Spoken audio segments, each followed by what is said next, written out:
Joe Flacco on SiriusXM NFL Radio talking about his desire to return to Cleveland. We had reported just the day before that's his first choice. He loves the city. He loves the team. He loved everything about it, and why wouldn't he? Shows up November 20, wins enough games to get to the playoffs, becomes the comeback player of the year. I voted for Baker Mayfield, number 1, Flacco, number 3, DeMar Hamlin, number 2, but Flacco got enough votes to win it. It's a great story.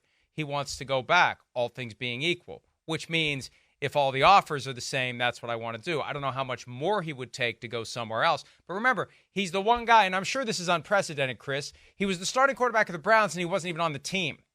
He was on the practice squad, and he was the starter. He could have signed with anyone. And they got some inquiries, and he told his agent, Joe Linta at the time, I'm not interested. So now it's wide open. He can go anywhere he wants. He wants to go to Cleveland, apparently, all things equal. I think it's a complicated question, though, because the Browns, they're all in with Deshaun Watson. I don't know that you want Joe Flacco hanging around on the sideline as Deshaun Watson is still trying to live up to that contract that creates extra pressure on him, as we were saying yesterday. Definitely. $46 million fully guaranteed each and every year. Right. This is the year that Deshaun Watson, if he's ever going to justify that deal, this is the year. Does it help or does it hurt? It helps to have the security. It helps to have somebody who can come in and play like Joe Flacco did. Does it help Deshaun Watson, though, to have Joe Flacco hanging around, especially if Watson struggles at any point in the season? Right. No, that's the $1 million question. It's the $1 million question, right? I asked GM Andrew Berry when we were at the Combine last week, was there a part of you that was a little bit like, I'm glad we didn't win another playoff game because the people in Cleveland might have been clamoring for, hey, why don't we just have Joe Flacco be the starter and do that? And now he gave us the right answer, and I believe said, hey, we're all in on Deshaun Watson and all that, which they should be. I get that, but they got to figure that out here. They do, right? They got to figure out too, where do they think the backup quarterbacks are that they have on the roster already, right? I mean, I know P.J. Walker was there. We know they like Dorian Thompson-Robinson, certainly, but do they feel like he's ready to be a backup of Deshaun Watson, who's been getting hurt a little more than we'd all like here as of late?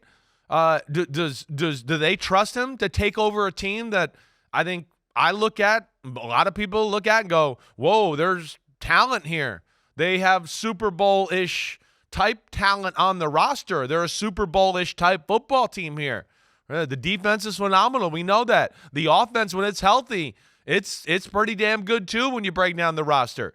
So do they want to protect their team, right? We got Deshaun Watson. If he doesn't play well or if he gets hurt, now we got Flacco, and he can go out there and win games for us and do that, right? But the rolling of the dice is kind of what you said. Oh, wait, we start out 2-2 or we're 2-3 and Watson hasn't played good and Joe Flacco's on the bench. It's Cleveland. I guarantee we're going to hear boo birds for Watson, and people are going to start clamoring, go, why don't we put Joe Flacco back in there? Flacco. Exactly. Flacco. So Flacco. That's dangerous too, right? And then I also think there's the fine line of like Deshaun Watson himself is, what do they want to do there? Do they want him to be so comfortable that he just feels like, hey, I'm the man, and P.J. Walker and DTR have no chance of stealing my job? Or do they want to go, you know what? It's red poker time. We need to have a red hot poker here. We got to have somebody else in the quarterback room that kind of keeps you on edge. Maybe he's better that way. Maybe he'll be on his game to a different level if he's going, damn, Joe Flacco's here. If I don't play good, my ass is going to be on the bench or the fans are going to be cheering for him. So that's, to me, kind of the psychology or the elements that Cleveland's got to deal with here and figure out and know their guys. And he's 39. Right. Yep. Can still throw. Yes. And I think Andrew Berry acknowledged he's going to have that arm until he's in his 70s. Right. And showed a level of mobility that I think was stunning to a lot of us, frankly. We're so used to Tom Brady basically being the Statue of Liberty back there trying to throw the football. A guy getting older, moving at all is an improvement.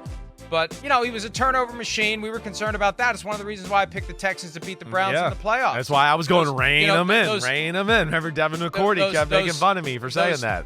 Yeah, those turnovers are killers when you get into a single elimination setting. All it takes is one, and you feel your season slipping away. So I think the Browns are probably, if you would get the truth from the people who run the show, they probably would just like to say thanks for the memories and move on. So. I think they feel compelled to be in it a little bit. Right. If I'm Andrew Berry, I'm probably hoping that someone comes along and offers him something that we can't. And yeah, Dorian Thompson-Robinson is the guy who, you loved him last preseason. He started before he was ready. Right. And then when he got a chance to come back after he was more prepared, he had the concussion, and that's what opened the door for Joe Flacco. But, yeah, I think they'd rather just go forward with the guys they have. They need to. It's organizationally wise and prudent to create a situation where you're getting everything you can out of Deshaun Watson, kind of like what the Panthers are doing with Bryce Young. You've made your bed. Yeah. You are all in with this guy. Don't do anything that disrupts what you're trying to do, because there's still a chance Watson becomes the guy he was. That's right. Before everything went haywire for him personally, and he sat out for a year and then missed 11 games of the next season. He can still get back to being who he was. That's the guy they've made the investment in. 3 more years at 46, 46, and 46. He's got a huge cap number this year, too. They need to get the most out of this deal. So, as much as it would be a great story to continue, they don't want that great story. I'm with you. You're right. They don't need that great story. That's right. They don't need those Browns fans chanting Flacco, Flacco, Flacco. Yeah. Anytime that Deshaun Watson incompletes a pass. Yeah, I think so. That to me would be the point. I don't think they're going to want to deal with the headache and the public perception and all that in this conversation. Now, Flacco brought up about, hey, is somebody going to give me a chance to play? No, nobody's going to give him a chance to play. That's not going to happen at 39, right, with some of the things you talk about. But, I mean, value as a backup, of course. I mean, there's teams out there, again, we talk about this all the time, right, where I'm a little shocked with, whoa, you have a really good team and you're not going to have an insurance policy at quarterback? Like, you see how important that is? I mean, last year, we learned that firsthand across the league. It's important. Like, why do teams cheap out on that? And, if I'm a team that feels like I'm pretty good, right, and wait, we're pretty good, but gosh, if we lose our quarterback, the next guy is like, oh crap, we have to rearrange the way we play completely. That means you need a different quarterback to back up the team, right? So I would think his services are still going to be wanted throughout the league in right situations. That would make sense because he, like you said, he still can stand in there and throw it. He's a better athlete, always was, than he gets credit for. And for a backup and his whole career, Joe doesn't freaking get hurt. I mean, that's the other thing too, and that's what you like. You don't want, as I always say, Mr. Glass backing up Mr. Glass. That doesn't make sense, right? Joe has got that way about, like Brady, never gets hurt, no matter how hard he gets hit. So that's where he's a good backup as well.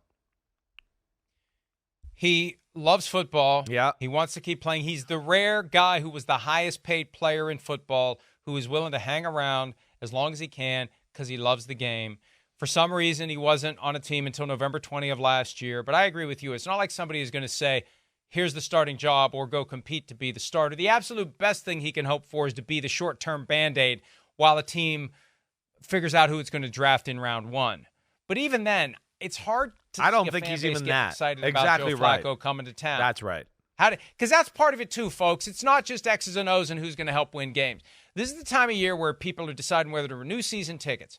You want to win the press conference, especially if you chronically can't win when the games are played. There are business reasons for making some of these free agent moves. And the other thing I picked up yesterday too, trying to figure out what Baker Mayfield's going to do, and I think it's most likely Tampa, but the Vikings are a possibility if Kirk Cousins leaves. Most of these other teams that need quarterbacks want to go young. They want to go young. So if 28 is too old for these teams, 39 is too old for these teams as well. We need to take a break. I'm being told to take a break politely, but I know when there's just that little edge in there that I better shut up and take a break. So I will. We'll be back with more right after this. Hi, it's Mike Florio. Thanks for watching PFT on YouTube. Hit subscribe for the latest news and analysis from Pro Football Talk.